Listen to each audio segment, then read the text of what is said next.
कि कौन श्रेष्ठ है, शिव जी श्रेष्ठ है या विष्णु श्रेष्ठ है। चलो ठीक है, सिंपल ऐसा करते हैं भाई, कंपटीशन करा लेते हैं। तो विश्वकर्मा जी को बोला आप 2 धनुष बनाइए, एक विष्णु को दीजिए, एक शिव जी को दीजिए, युद्ध होगा, जो जीता वही सिकंदर, खत्म। अब युद्ध शुरू हुआ तो विष्णु ने अपने जो बाण थे उनसे शिव जी के सारे बाण काट भी दिए। अब नारायण अस्त्र जो है अब दौड़ रहा है, अब जा रहा है, आगे आगे शिव जी है, पीछे पीछे नारायण अस्त्र। शिव जी जानबूझ के वहां जा रहे हैं जहां जहां पर उपासक मानते हैं कि वास्तव में शिव जी परम भगवान है। तो जो देखा सब जगह हो गया, फिर नमन करके कहते हैं प्रणाम है, तो नारायण अस्त्र डन। नारायण अस्त्र को शांत करने का एक ही तरीका है, बस कर दो नमो नमस्ते, हरे कृष्णा, पैरी पैना, पाए लागू, बस। फिर नारायण अस्त्र छोड़ देता आपको, जितना करो जितना है करोगे ना उतना तो तुम्हारी भुर्जी बनती है उसके अंदर फिर। तो इस प्रकार से हो गया। लेकिन जब वो भागे तो उन्हें अपना धनुष गिराया। वो धनुष कहां गिरा? मिथिला में गिरा। मिथिला में धड़ करके जब आवाज हुई, अरे क्या गिरा, देखो इतना बड़ा धनुष। अरे भाई ये तो बहुत बड़ा धनुष है, ये तो कौन उठाएगा उसको? तो त्रेता युग के असली वाले खालिस वाले क्षत्रिय लगे थे उठाने के लिए। रख दो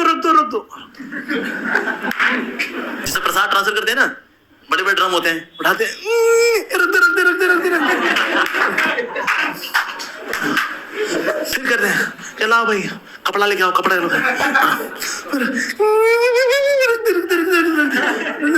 ऐसे करते करते बेचारा प्रसादम स्टॉल तक पहुंचता है। कहता है प्रभु जी अब बाट आप लोग लेना, हमारा तो कमर का कमरा हो गया अभी तो ये है कलयुग के क्षत्रिय।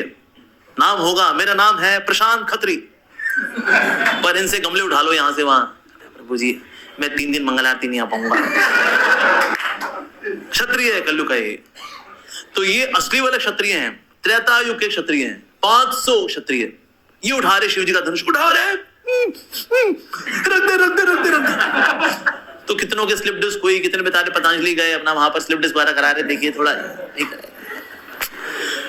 तो फाइनली जब सबकी स्लिप डिस्क हो चुकी थी, कहा अब जहां तक पहुंच गया वहीं मंदिर बनाए थे, फिर वहीं पर मंदिर बना दिया गया। शिव जी का कहता बस अब यही है, बस ठीक है ऐसा ही है। तो ये शिव जी का धनुष है, भारी भरकम धनुष है वो। तो एक समय सीता मैया थी, सीता मैया की सहेली ने कहा भाई नीचे के पत्ते तो तोड़ लिए हैं, ऊपर के पत्ते तोड़ने के लिए ना कोई बड़ी वाली छड़ी चाहिए। कोई बड़ी वाली छड़ी देख है?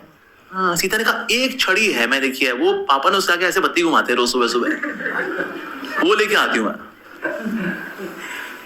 सीता मैया ने उठाया शिव जी का धनुष, पत्ते उत्ते थोड़े ऊपर से घुमा रही हैं, और बचे हैं क्या? ये देखा सैनिक ने कहा अरे ये तो शिव जी का धनुष है, इसी को उठाकर तो स्लिप डिस्क होता अपना। वो गए, जनक महाराज सीता तो शिव जी का धनुष से पत्ते तोड़ रही है। तो जनक महाराज ने कहा छुट्टी ले, बहुत टाइम हो गया ना आपको,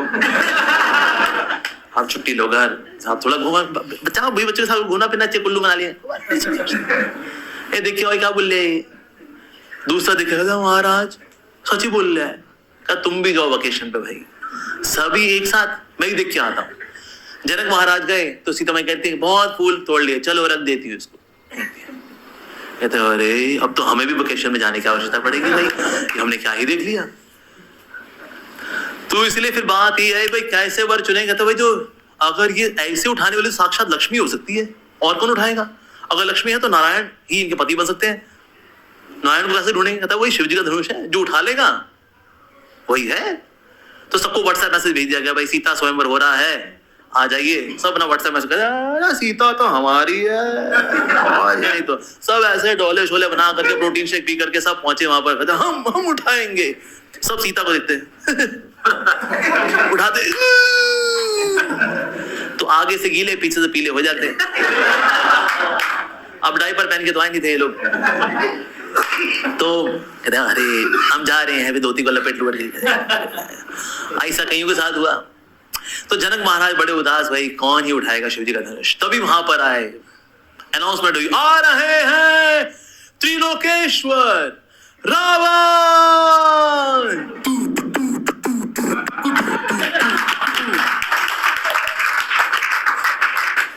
रावण ने कहा तुम बिना रीढ़ की हड्डी के क्षत्रिय तुम लोग उठाओगे शिव जी का धनुष? हम हैं शिव भक्त, हम उठाएंगे शिव जी का धनुष। और उसके बाद प्रणाम किया और फिर धनुष के नीचे उंगलियां डाल दी अपनी। सबने कहा अरे उंगलियां डाल ली नीचे भाई। फिर रावण ने जो है सबको देखा, सीता को देखा। पर कैलाश में शिवजी ने कहा अरे भाई ये धनुष तो हमने राम जी के लिए रखा था, ये बांगड़ू कैसे आ गए यहाँ पर? तो शिवजी घुस गए अपने धनुष के अंदर। अब इसने तो उंगलियां नीचे रखी हुई थी, तो जब घुसे तो भारी हो गया, नीचे उंगलियां दब गई।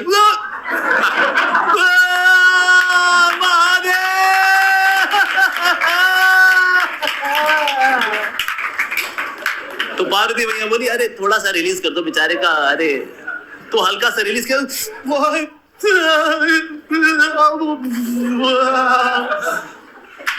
तो जितने क्षत्रिय गंदी गंदी धोतियों बैठे देखा था, हाँ त्रिलोकेश्वर रावण, क्या बात है, बहुत बढ़िया बहुत बढ़िया।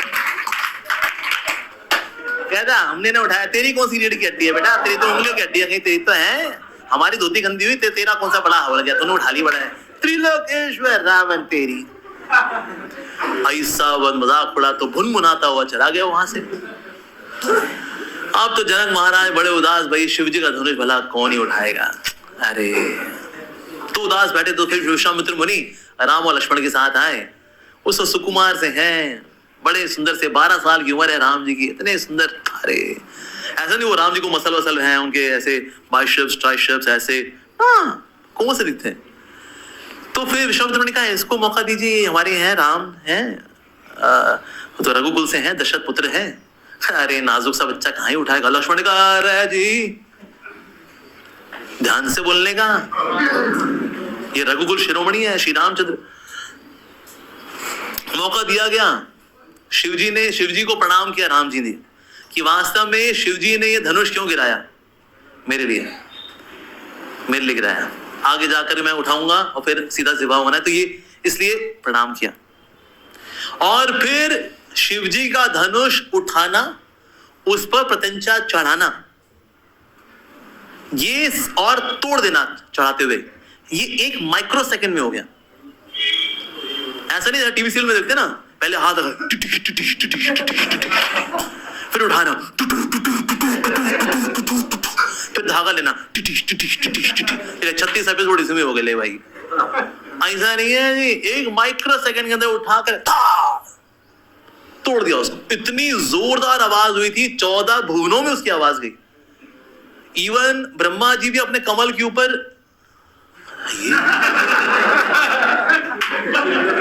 इतनी जोरदार आवाज कैसे हुई रही। ओ शिव जी का धनुष टूटा है भाई। सबने सुना, सिर्फ एक व्यक्ति ने नहीं सुना, सीता मैया ने। क्योंकि सुबह सुबह चबूतरे से उन्होंने रामचंद्र जी को देखा है और सोचा हुआ था कहीं विवाह करूंगी ना इन्हीं से करूंगी। उनको सोचते सोचते शी सो मच एब्सॉर्ब कि सामने सामने धनुष टूटा है, जो ब्रह्मा जी के लोक तक आवाज गई, यहाँ साथी सीता मैया खड़ी, उनको आवाज नहीं आई, बिकॉज शी वॉज एब्सॉर्ब्ड। तो यानी अगर आपकी एब्जॉर्प्शन है तो आसपास की डिस्टर्बेंस आपको हिलाती नहीं। अगर जल्दी डिस्टर्ब हो रहे हो ना, ए चैंटिंग आराम से कर, डिस्टर्ब करते रहते हैं, हरे कृष्णा कृष्णा कृष्णा हरे। डिस्टर्ब मत करो यार, डिस्टर्ब मत करो, Hare Ram Ram Ram Hare. Why are you disturbing? कितनी मक्खियां हैं यार यहाँ पर ना, गॉड कितनी ह्यूमिडिटी हो रही है यार, पंखा नहीं है यहाँ पर, एसी नहीं है क्या? हरे राम राम राम हरे हरे। थोड़ा गद्दा अच्छा होने देना चाहिए ना, गंदे से आपके यहाँ धोबी धोता नहीं है लोग यार। हरे कृष्णा राम राम राम हरे हरे। और सीता मैया के सामने तो जोर से आवाज हुई, उनको सुना, because she is absorbed. Shri Ram Shri Ram. तो बहन बोली सीता सीता ने, हाँ क्या? यार धनुष उठा ही नहीं, टूट भी गया। किसने तोड़ दिया? कहता हमको तो उससे विवाह करना था जिसको हमने चबूतरे से देखा था, अब पता नहीं किससे विवाह करना पड़ेगा जिसने धनुष तोड़ दिया। ओहो बड़ी उदास सीता मैया, अब घूंघट में थी, चरणों को देखा था, चरण तो कहते तो वही है जिनको चबूतरे से देखा था, कहते उसी ने तोड़ा है क्या? अरे कहते हाँ ठीक है, जिसने तोड़ा है फिर हम उन्हीं से कर लेते हैं। लेकिन ये घूंघट में है, तो रामचंद्र जी ने सोचा क्या अब क्या इनसे विवाह करना पड़ेगा जिनसे, मतलब कहता लेकिन हमें तो उससे विवाह करना था जिसको हमने चबूतरे पे देखा था, अब ये पता नहीं किससे विवाह करना पड़ेगा, बिकॉज हमने तो एक पत्नी व्रत लिया है, तो तो अब दो कैसे करेंगे, एक इससे और एक उनसे? तो राम जी कह रहे नहीं हम लेकिन इसकी तैयारी के साथ नहीं आए थे हम। तो सीता मैया को लगता है इनको भी सेम कंफ्यूजन है, तो घूंघट उठाया कहते हैं वही हूँ चबूतरे वाली।